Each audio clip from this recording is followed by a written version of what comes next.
Hyderabad బేగంపేటలోని marigold హోటల్లో నిర్వహించిన state level bankers committee సమావేశంలో పాల్గొన్న గౌరవ వ్యవసాయ శాఖ మంత్రి వర్యులు శ్రీ తుమ్మల నాగేశ్వరరావు మాట్లాడుతూ తెలంగాణ రాష్ట్రంలో 6,415 వివిధ బ్యాంకు శాఖల ద్వారా సేవలు అందిస్తున్నప్పటికీ గ్రామీణ ప్రాంతాలలో కేవలం 1,874 మాత్రమే ఉన్నాయి.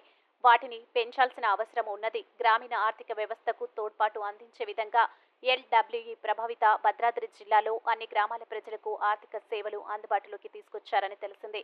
అందుకు మిమ్మల్ని అభినందిస్తున్నాను. భారత ప్రభుత్వం ప్రవేశపెట్టిన సోషల్ సెక్యూరిటీ ఇన్సూరెన్స్ పథకాలకు PMSBY ప్రధానమంత్రి సురక్ష బీమా యోజన, ప్రధానమంత్రి జీవన జ్యోతి బీమా యోజన, అటల్ పెన్షన్ యోజన లాంటి పథకాల క్రింద కేవలం ఎన్రోల్మెంట్ స్టేటస్ మాత్రమే చూపెడుతున్నారు.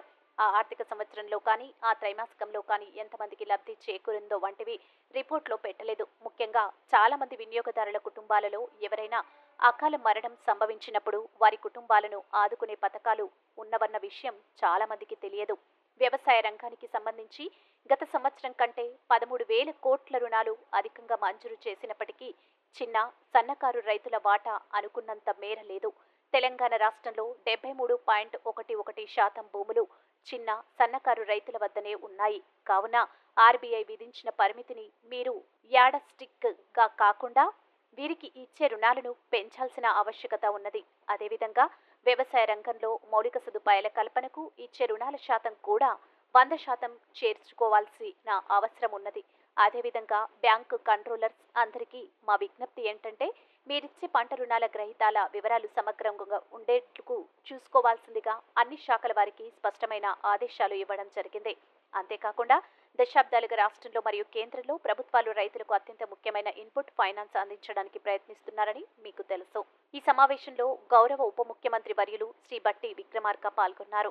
గోదావరి పారివాహక ప్రాంతంలో అటవీ ప్రాంతం కావచ్చు, గతంలో అది అనేక సమస్యలతోటి ఆ ప్రాంతానికి మన సేవలు అందలేదు. ఈ మధ్యకాలంలో మీరు ఆ ప్రాంతాన్ని కవర్ చేశారు.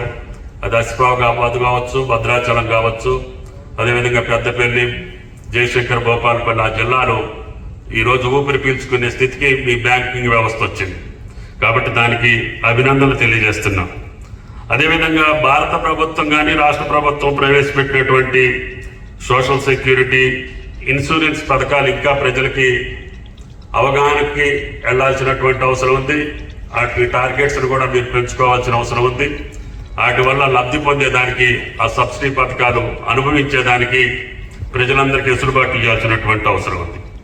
అదేవిధంగా మీ ప్రొజెక్షన్లో 161% ఇంక్రీజ్ చూపించారు ఈ సంవత్సరం.